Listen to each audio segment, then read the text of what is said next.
Hello बच्चों। तो देखिए, आज हम लोग पढ़ेंगे त्रिभुज के बारे में। ठीक है, त्रिभुज क्या होता है ना, और यह कितने प्रकार के होते हैं। तो आई होप कि आप लोग जैसे देखिए, त्रिभुज पढ़ने के पहले हम सभी को इसके बेसिक जानकारी, यानी इससे पहले, है ना, जो जरूरी चीज जानना है वो अगर आप जानते हैं तो अच्छे से समझ में आ जाएगा, है ना। जैसे इसमें हम लोग यूज करेंगे सरल रेखा का। ठीक है, तो रेखा क्या होता है, बिंदु क्या होता है, ये सब हम लोग पहले पढ़ चुके होते हैं ना। तो आज हम लोग जानेंगे त्रिभुज के बारे में क्या होता है। ठीक है, तो देखिए, सबसे पहले तो त्रिभुज की परिभाषा कहता है कि जैसे कि यहाँ पर हमने बना दिए हैं, है ना। तो यहाँ पर आप देख रहे हैं कि ये जो है तीन रेखाखंड है ना, एक, दो और तीन। तो कहते हैं तीन सरल रेखाखंडों से बने बंद आकृति को त्रिभुज कहते हैं। ठीक है, अब अगर कोई कहेगा सर तीन सरल रेखा से, है ना, हमने बंद सरल आकृति इसलिए बोला कि जैसे तीन रेखाखंड आप इस तरह से ही बना दीजिएगा तो ये त्रिभुज नहीं ना होगा, है ना। त्रिभुज होने के लिए क्या चाहिए, तीन रेखाखंड, तो तीन सरल रेखाखंड तो होगा ही होगा, और साथ ही वो बंद होना चाहिए, है ना। अब तीन सरल रेखा तो इस तरह से भी हो जाएगा, है ना। तो ये त्रिभुज नहीं है क्योंकि ये बंद नहीं है। ठीक है, तो त्रिभुज का परिभाषा कब क्या होगा कि तीन सरल रेखाखंडों से बने बंद आकृति को त्रिभुज कहते हैं। ठीक है, तो आप यहाँ पर लिखना चाहें तो लिख सकते हैं त्रिभुज की परिभाषा। ठीक है, परिभाषा, है ना, लिख लेंगे कि तीन सरल रेखाखंडों से, तीन सरल रेखाखंडों से बने बने बंद आकृति को, ठीक है, बने बंद आकृति को त्रिभुज कहते हैं। ठीक है, क्या कहते हैं, त्रिभुज कहते हैं, है ना। त्रिभुज को त्रिभुज कहते हैं। त्रिभुज को इंग्लिश में हम लोग क्या कहते हैं, ट्राइएंगल, है ना। तो यहाँ पर इससे अगर हम लोग समझेंगे, है ना, देखिए ये दोनों में जो है, दोनों हिंदी इंग्लिश दोनों से अगर समझते हैं तो दोनों से अलग अलग चीज समझ में आ जाएगा।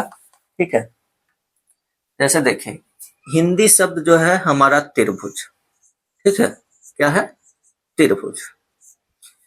तो यहाँ पर त्रिभुज को अगर हम विखंडन करें तो यहाँ पर ये जो त्रि है इसका मतलब हो गया तीन, है ना, और भुज का मतलब हो गया भुजा। ठीक है, तो यहाँ से हम लोग देखें तीन सरल रेखा है ना, तो यहाँ पर त्रिभुज का मतलब हो गया तीन भुजा। ठीक है, तो त्रिभुज में भुजाएं कितनी होंगी, तीन होगी, है ना। यहाँ पर देखिए एक, दो और तीन। ठीक है, और अगर हम लोग इसका इंग्लिश शब्द, है ना, इंग्लिश शब्द क्या है, ट्राइंगल, है ना। तो इससे देखें तो ट्राई मतलब हो गया तीन, है ना, और ये एंगल मतलब हो गया कोण। ठीक है, क्या हो गया, कोण, है ना। तो इसमें देखिए तीन कोण भी होता है, एक, दो और तीन।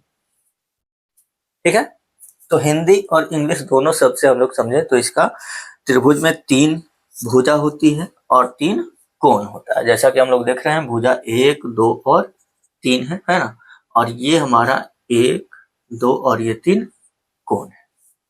ठीक है, तो त्रिभुज में आपसे पूछा है कि त्रिभुज में भुजाएं कितनी होती है, तो तीन भुजाएं होती है, और त्रिभुज में कोण कितने होते हैं, तो तीन कोण होते हैं, है ना।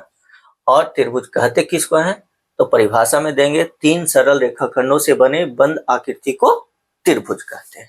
ठीक है, तो आई होप कि आप लोग को इतना तक समझ आ गया होगा और कोई दिक्कत नहीं होगा, है ना। अब हम लोग इसमें बढ़ेंगे, इसके बारे में जानेंगे। ठीक है, देखिए,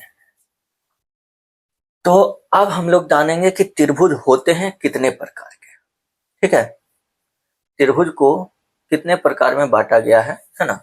तो देखिए, सबसे पहले तो त्रिभुज को दो कैटेगरी में बांटा जाता है ना। जैसे यहाँ पर हम लोग जाने ना, त्रिभुज में तीन भुजा और तीन कोण, है ना। तो एक भुजा के आधार पर और एक कोण के आधार पर दो प्रकार से बांटा जाता है, ठीक है। तो सबसे पहले तो समझ लेंगे कि त्रिभुज को दो प्रकार से बांटा जाता है ना। एक भुजा के आधार पर,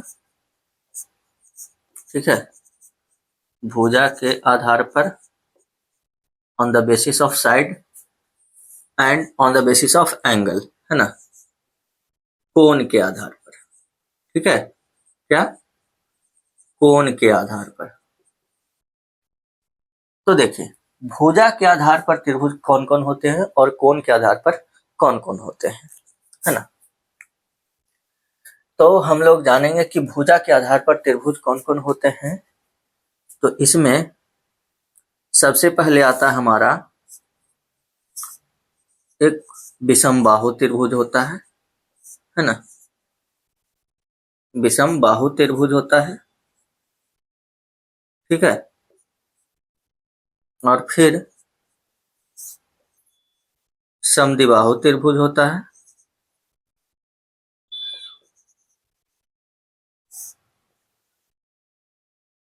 समद्विबाहु त्रिभुज होता है।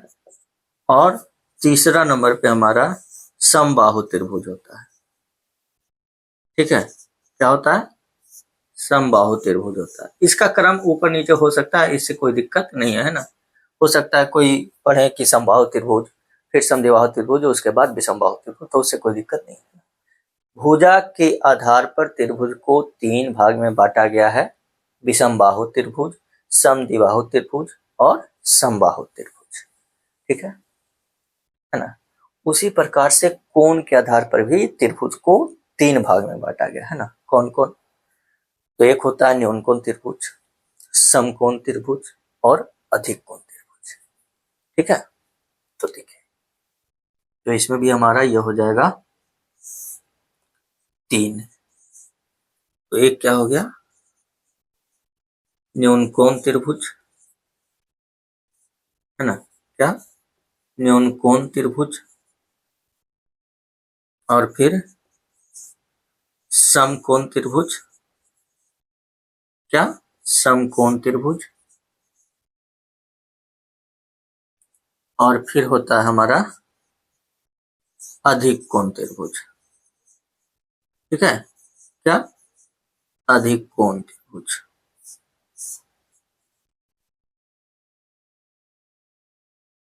है ना। तो इस प्रकार से हमारा ये त्रिभुज जो है ये विभक्त होता है ना। त्रिभुज जो है सबसे पहले इसे दो कैटेगरी में यानी दो आधार पर बांटा जाता है, एक भुजा के आधार पर और एक कोण के आधार पर। भुजा के आधार पर विषमबाहु त्रिभुज, समद्विबाहु त्रिभुज और समबाहु त्रिभुज। कोण के आधार पर न्यून कोण त्रिभुज, समकोण त्रिभुज और अधिक कोण त्रिभुज, है ना। तो चलिए इसको पहले आप नोट कर लीजिए,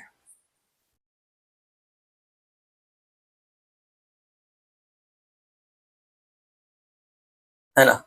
तो आई होप कि आप लोगों ने नोट कर लिया होगा, ठीक है। और